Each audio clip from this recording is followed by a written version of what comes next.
I never thought I'd end up raising my daughter in a place like this.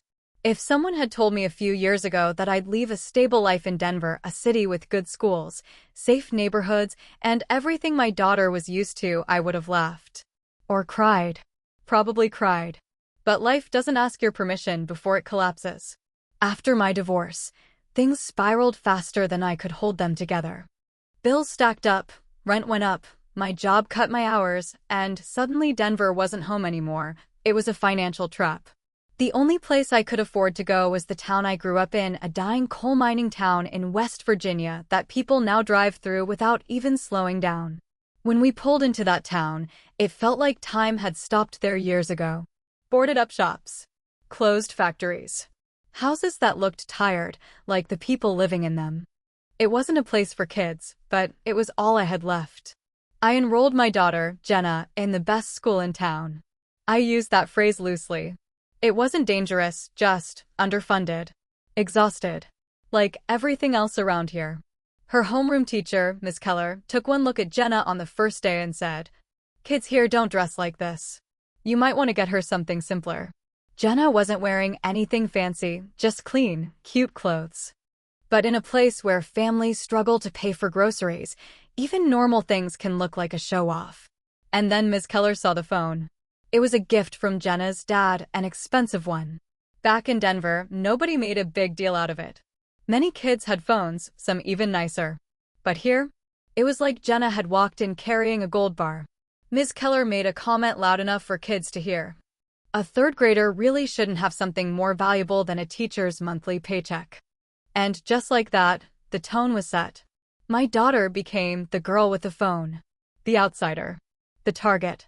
I didn't know it yet, but that phone would become the center of a nightmare I never imagined. The first theft happened so fast, I didn't even have time to process it. It was barely 2 weeks into the school year when Jenna came home pale and shaking.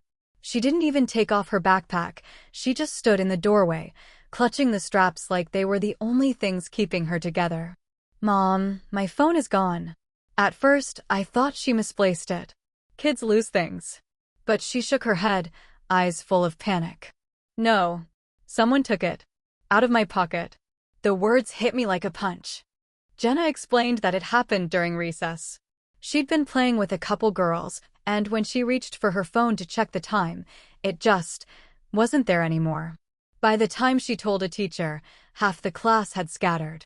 I rushed to the school the moment she told me. The office staff acted annoyed that I even showed up. After an hour of, "We'll see what we can do," they finally found the phone. A boy had taken it, a kid from a notoriously unstable home. Everyone in town knew the family. His dad was in and out of jail, his mom barely functioning. The school returned the phone to me like they were doing me a favor. No apology. No meeting. Not even a note. Just, kids make bad choices. It happens. What bothered me wasn't just the theft, it was the attitude. A kind of tired, bitter resignation. As if they'd already decided that Jenna had it coming because she wasn't like everyone else. Later that week, Ms. Keller confronted me in the hallway with this look, like I'd caused her personal inconvenience. "You know, Mrs. Green, your daughter really attracts too much attention. Kids notice things. Maybe, tone it down." Tone. What? Down? Jenna is 8. She's polite, smart, soft-spoken. There's nothing to tone down. But this town had its own invisible rules. Don't stand out. Don't have more than others. Don't act like life has ever been kind to you. And my daughter, my sweet, gentle Jenna, had broken every unspoken rule just by existing. That night I lay in bed, staring at the ceiling, realizing something I didn't want to admit. The phone wasn't the problem. The environment was. The resentment. The hostility toward outsiders. The belief that suffering should be shared equally. The school didn't protect my daughter.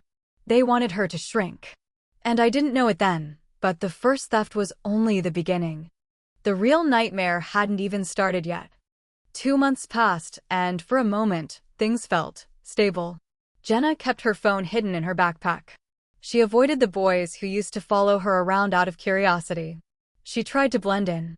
But in a town like ours, blending in doesn't erase resentment, it just delays it. The second theft happened on a Wednesday. Middle of the day. Right in the coat room outside her classroom. Two boys, both older and much bigger than Jenna, cornered her while everyone was getting ready for dismissal. One blocked the door.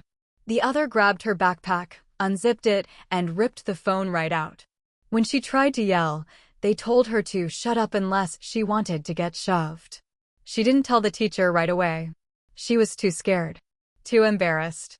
She said she didn't want to cause trouble again. That broke me.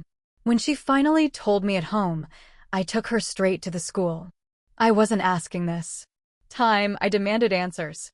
But instead of addressing the theft, the principal, Principal Martin, turned the conversation into a weird, hostile lecture about fitting in.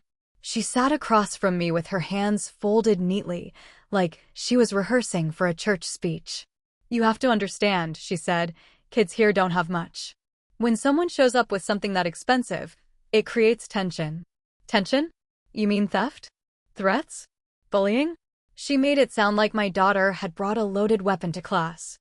Then she said it, the sentence that still makes my hands shake when I think about it. If you go to the police again, the staff might see your daughter differently.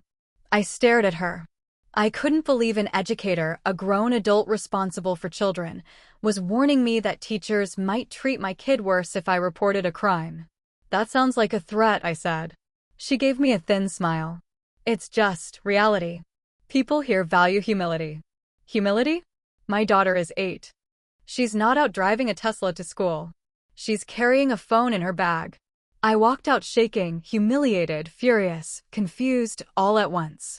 That night, Jenna cried in her room, asking me what she'd done wrong. Why the teachers seemed mad at her. Why kids hated her. Why adults acted like she deserved what happened. And I had no answer.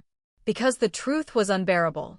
In this school, my daughter would always be the outsider. And now the school itself had decided she was the problem. I told myself I wouldn't let anything else happen, not to her. Not again. But the universe had different plans. The third theft was coming. And it would break everything. The third theft didn't just take a phone. It took whatever innocence my daughter had left. It happened during gym class, the one place kids are supposed to feel free, safe, distracted from all the nonsense going on around them. That morning, Jenna asked if she should leave the phone at home. I still hear her voice when I think about it. Mom, what if it gets taken again? I told her she'd be fine. The gym teacher, Coach Miller, was strict and organized, the only staff member I actually trusted. I thought he'd look out for her. That was my mistake. When the class began, Coach Miller told all the kids to put their phones on his desk. They were doing gymnastics, climbing, jumping, tumbling, and he didn't want anything breaking in their pockets. In Denver, that was normal. Kids handed their phones to teachers all the time. Teachers were accountable, responsible, adults. So Jenna put hers on the desk. When class ended, she went to grab it. And it wasn't there. The entire top of the desk was empty. She froze. She looked under the papers. Under the desk. In her bag. Her voice cracked when she finally asked, "Coach, where's my phone?" And here's the part that still makes my blood boil. He shrugged. Actually shrugged. Like she had asked him where her pencil went. By the time he bothered to look around, half the class had already left the gym. Doors were open. Kids were running outside to meet their buses. He didn't close the exits. Didn't line up the students. Didn't call the office. Didn't check backpacks. Nothing. Jenna stood there crying, not because of the phone, but because she knew exactly what was coming. The blame. The whispers. The looks. The same routine that had become part of her life since the day we moved. When she told me, I didn't hesitate. I called the local police department and filed the report myself. I gave them every detail. Every date. Every threat the school made. Every instance of negligence. By the next morning, the whole school knew. And they turned on us completely. Teachers avoided Jenna in the hallways. Kids whispered snitch when she walked past. Ms. Keller treated her like she'd personally ruined the district's reputation. And Coach Miller, the man who couldn't protect a phone for 15 minutes, took a week off work because the police stressed him out. The principal held an emergency staff meeting about maintaining the school's image and how to handle confrontational parents. We weren't victims anymore. They had recast us as enemies. Every day, Jenna came home quieter, more withdrawn, less like the girl I raised. She stopped asking to bring her phone, stopped talking about friends, stopped looking me in the eye when I asked how her day was. Something inside her shut down. And that's when I realized it was no longer about a stolen device. It was about the fact that in this town, in this school, my daughter had no one. No protection. No fairness. No dignity. So I did the only thing left. I took the school to court. And that decision would open a door I wasn't ready to walk through. Taking the school to court wasn't a choice. It was survival. By the time the hearing date arrived, Jenna barely spoke above a whisper. She walked with her shoulders hunched, like she was trying to disappear into her hoodie. My confident, bright little girl had turned into a shadow, all because the adults responsible for her safety decided she deserved a lesson in humility. I promised myself we were going to fight. If not for the phone, then for her dignity. The courtroom was small, the kind of place where the judge knows half the town by name.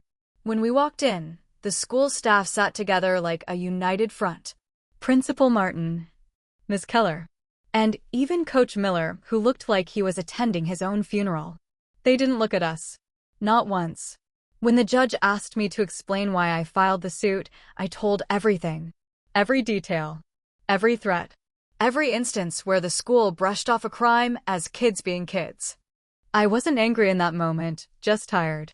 Tired of being treated like a problem instead of a parent. Then the school spoke. And it was like watching them rewrite reality in real time. They said Jenna was showing off. That she created tension among less fortunate students. That she didn't understand the culture of the town. That I, her mother, was confrontational, dramatic, and unwilling to adapt. Ms. Keller even said, in front of the judge, she dresses too nicely. She talks too confidently. Kids like that attract trouble. Attract trouble. Like we were magnets for crime. But the worst part came from Principal Martin. Your Honor, the school is not responsible for a parent choosing to send their child with a luxury item. If anything, we have repeatedly advised her to use better judgment. Better judgment? My daughter wasn't waving the phone around like a trophy, she carried it in her backpack. The school told her to put it on the desk. They lost it under their watch. 3 times. But none of that mattered. The judge leaned back, sighed, and said, the loss was caused by theft, not school negligence. Liability rests with the unknown perpetrator. The school cannot be held financially responsible. Case dismissed. It felt like someone pulled the floor out from under me. Jenna's hand tightened around mine. She didn't cry. She didn't say anything. She just looked, defeated. We walked out past the school staff. They didn't smile or gloat. Their faces were blank, stone-like, as if we were an inconvenience finally being removed. Outside the courthouse, Jenna whispered, Mom, should we have just stayed in Denver? And for the first time in this entire nightmare, I didn't know what to say. Because the truth is, maybe we should have. I keep replaying everything in my head. Every warning sign. Every moment I tried to teach my daughter to stand up for herself. Every time adults chose their pride over her safety. And I can't stop asking the same question. Was I wrong? Was I wrong for giving my daughter something nice? Was I wrong for expecting a school to protect a child? Was I wrong for going to the police? Was I wrong for fighting? Or is the world just so twisted that defending your own kid makes you the villain? That's the part one still can't figure out.